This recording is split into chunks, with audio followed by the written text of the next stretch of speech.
महाभारत अर्जुन की प्रतिज्ञा। महाभारत का भयंकर युद्ध चल रहा था। लड़ते लड़के अर्जुन रणक्षेत्र से दूर चले गए थे।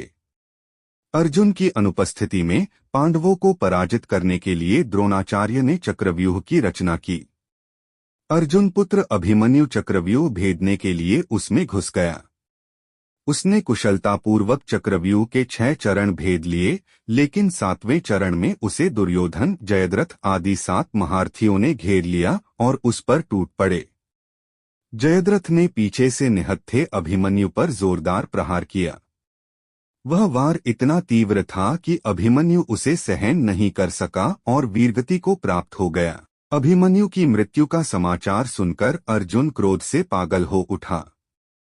उसने प्रतिज्ञा की कि यदि अगले दिन सूर्यास्त से पहले उसने जयद्रथ का वध नहीं किया तो वह आत्मदाह कर लेगा। जयद्रथ भयभीत होकर दुर्योधन के पास पहुंचा और अर्जुन की प्रतिज्ञा के बारे में बताया। दुर्योधन उसका भय दूर करते हुए बोला, चिंता मत करो मित्र, मैं और सारी कौरव सेना तुम्हारी रक्षा करेंगे।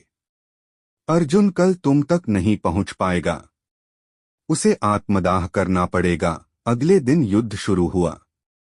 अर्जुन की आंखें जयद्रथ को ढूंढ रही थीं, किंतु वह कहीं नहीं मिला। दिन बीतने लगा। धीरे धीरे अर्जुन की निराशा बढ़ती गई। यह देख श्री कृष्ण बोले, पार्थ, समय बीत रहा है और कौरव सेना ने जयद्रथ को रक्षा कवच में घेर रखा है। अतः तुम शीघ्रता से कौरव सेना का संहार करते हुए अपने लक्ष्य की ओर बढ़ो। यह सुनकर अर्जुन का उत्साह बढ़ा और वह जोश से लड़ने लगे, लेकिन जयद्रथ तक पहुंचना मुश्किल था। संध्या होने वाली थी। तब श्री कृष्ण ने अपनी माया फैला दी। इसके फलस्वरूप सूर्य बादलों में छिप गया और संध्या का भ्रम उत्पन्न हो गया। संध्या हो गई है और अब अर्जुन को प्रतिज्ञावश आत्मदाह करना होगा। यह सोचकर जयद्रथ और दुर्योधन खुशी से उछल पड़े। अर्जुन को आत्मदाह करते देखने के लिए जयद्रथ कौरव सेना के आगे आकर अट्टहास करने लगा। जयद्रथ को देखकर श्री कृष्ण बोले, पार्थ, तुम्हारा शत्रु तुम्हारे सामने खड़ा है। उठाओ अपना गांडीव और वध कर दो इसका। वह देखो अभी सूर्यास्त नहीं हुआ है। यह कहकर उन्होंने अपनी माया समेट ली। देखते ही देखते सूर्य बादलों से निकल आया।